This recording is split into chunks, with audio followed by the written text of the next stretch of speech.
اب چونکہ سیدنا ابو بکر صدیق رضی اللہ تعالیٰ عنہ کی صحابیت قرآن سے ثابت ہو گئی ہے پرٹیکولرلی، اس لیے آپ رضی اللہ تعالیٰ عنہ کی صحابیت کا انکار کرنے والا کافر ہے۔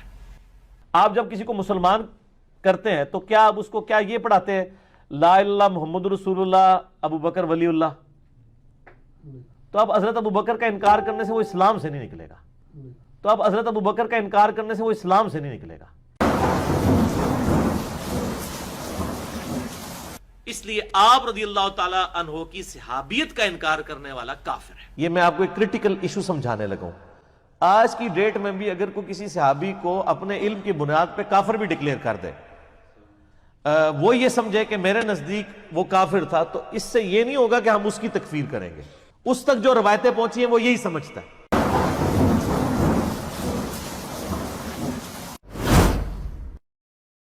اور یہ جو چیلنج والی ورڈنگ اور مناظرے یہ نہ ڈالا کریں پلیز۔ آپ علمی اختلاف لفظ یوز کر لیں۔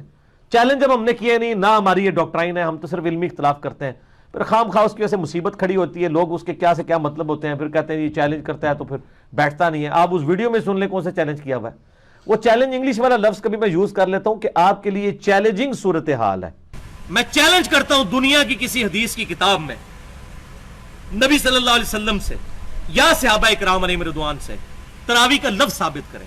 چیلنج جب ہم نے کیے نہیں، نہ ہماری یہ ڈاکٹرائن ہے، ہم تو صرف علمی اختلاف کرتے ہیں، اور میں نے یہ چیلنج دیا ہے کہ مجھ سے پہلے اس روئے ارض پہ یہ حدیث کسی نے امام مسلم کے علاوہ بیان کی ہو۔ چیلنج جب ہم نے کیے نہیں، نہ ہماری یہ ڈاکٹرائن ہے، ہم تو صرف علمی اختلاف کرتے ہیں، اور میں نے یہ چیلنج دیا ہے کہ مجھ سے پہلے اس روئے ارض پہ یہ حدیث کسی نے امام مسلم کے علاوہ بیان کی ہو۔ ہم نے اس پلیٹ فارم کے اوپر کوئی چندہ بک نہیں رکھی، بالکل کوئی مسجد نہیں بنائی، کوئی مدرسہ نہیں بنایا، کوئی فرقہ لانچ نہیں کیا، اپنی جیب سے کھلاتے ہیں سینکڑوں لوگوں کو، اور اللہ تعالیٰ یہ معاملات چلا رہا ہے۔ اللہ تعالیٰ ان لوگوں کو جزائے خیر دے جو اس حوالے سے یعنی ہمیں ہیلپ آؤٹ کرتے ہیں، جو لوگ جس طریقے سے کر رہے ہیں، اپنی جیب سے کھلاتے ہیں سینکڑوں لوگوں کو۔ اللہ تعالیٰ ان لوگوں کو جزائے خیر دے جو اس حوالے سے یعنی ہمیں ہیلپ آؤٹ کرتے ہیں۔ انہوں نے مل کے کتنے سال تک میرے اوپر کمپین چلائی بخاری اور مسلم کی احادیث بیان کرنے کے اوپر کہ یہ گستاخ صحابہ ہے، اور کتنا ظلم ہے۔ گستاخ صحابہ کہتے ہیں، بھئی صحابہ تو 1,00,000 سے زیادہ ہیں، آپ خود ہمیں بتاتے ہیں۔ ان میں یہ 3 بندے ہیں، حضرت معاویہ، حضرت عمر ابن عاص، حضرت مغیرہ ابن شعبہ رضی اللہ عنہم اجمعین۔ 3 بندوں کو آپ نے صحابہ کہہ دیا۔ یہ تو اسی طریقے سے ہے کہ پاکستان میں اگر 3 بندے کوئی جرم کریں تو پوری پاکستانی قوم کو کہہ دیا جائے۔ ہاں، جو کام اکثریت قوم کر رہی ہے وہ تو آپ کہہ سکتے ہیں۔ اکثریت تو خلفائے راشدین کے ساتھ تھی اس زمانے میں بھی، آج بھی۔ تو یہ جملہ آپ چینج کریں، آپ کہا کریں گستاخ بنو امیہ۔ گستاخ صحابہ کہاں سے؟ صحابہ سے آپ کا کیا لینا دینا؟ اب جو لوگ نیوٹرل ہو گئے ظاہر ہے وہ غلط تھے، اور یہ نیوٹرل ہونے والوں میں سب سے جو ڈومیننٹ پرسنالٹی ہے نا جس کو ناسبی کوٹ کرتے ہیں وہ عبداللہ بن عمر کی ہے، کہ عبداللہ بن عمر جو ہے وہ نیوٹرل ہو گئے، انہوں نے حضرت علی کی بیعت تک بھی نہیں کی، بعد میں یزید کی بیعت کر لی۔ تو پہلے ہم پوچھتے ہیں کہ پھر یزید جو ہے وہ پھر حضرت علی سے بہتر ہو گیا؟ تو غلطی تھی ان کی۔ اور دیکھ لیں دنیا میں پنجابی میں ایک محاورہ بولا جاتا ہے کہ ہتھاں نال لائیاں ہوئیاں پھر دنداں نال کھولنیاں پیندیاں نے۔ تو قوم سمود نے جب اونٹنی قتل کی تو ان پر عذاب آیا تھا۔ اس امت نے جب اللہ کی اونٹنی کہ ایکویلنٹ، ایک پرسنالٹی، اللہ کی نشانی، نبی علیہ السلام کے قریبی ترین ساتھی آپ کے داماد علی بن ابی طالب کے ساتھ غداری کی، علی بن ابی طالب کے ساتھ غداری کی، ان کا ساتھ نہیں دیا اور وہ شہید ہوئے، تو اس کی سزا پھر اس امت پہ اس عذاب کی شکل میں یہ کہ دوبارہ خلافت راشدہ قائم نہیں ہوئی۔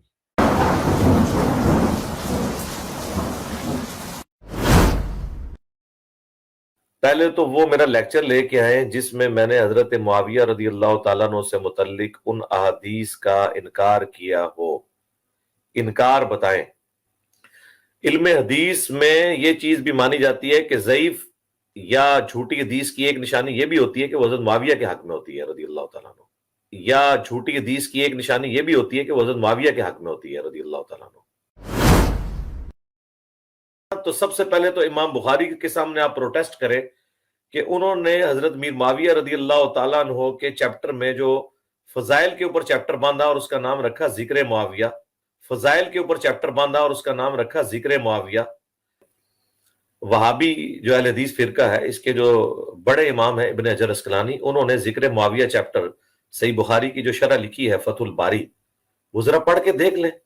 انہوں نے لکھا ہے کہ امام بخاری نے جہاں جو لفظ ذکر معاویہ لکھا ہے تو انہوں نے اپنے استاد اسحاق بن راہوی کی پیروی کی ہے، اس اعتبار سے کہ حضرت معاویہ کے لیے وہ اسپیسیفک کوئی فضیلت نہیں مانتے تھے، اور امام بخاری بھی کوئی فضیلت نہیں مانتے تھے، اور امام نسائی اور امام حاکم نے بھی حضرت معاویہ رضی اللہ تعالیٰ عنہ کے حق میں صحابی ہونے کے علاوہ کوئی اسپیسیفک فضیلت نہیں مانی ہے. انہوں نے حضرت میر معاویہ رضی اللہ تعالیٰ عنہ کے چیپٹر میں جو فضائل کے اوپر چیپٹر باندھا اور اس کا نام رکھا ذکر معاویہ.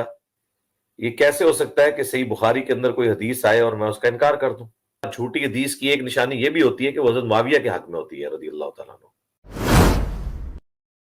حضرت معاویہ رضی اللہ تعالیٰ عنہ کو جب ہم نے صحابی مان لیا تو میرے بھائی جنتی مان لیا.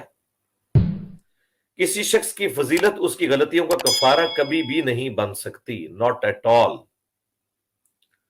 جبکہ اس شخص کے بارے میں نبی علیہ السلام کی اتنی سخت وعیدیں موجود ہوں. صحیح بخاری 2812، عمار کو ایک باغی جماعت قتل کرے گی، عمار انہیں اللہ اور جنت کی طرف بلا رہے ہوں گے اور وہ جماعت جہنم کی طرف بلا رہی ہوگی. تو نبی علیہ السلام کو یہ چیز پتہ تھی کہ کون سی جماعت جہنم کی طرف جانے والی ہے، لے جانے والی ہے، اور کون سی جنت کی طرف ہے.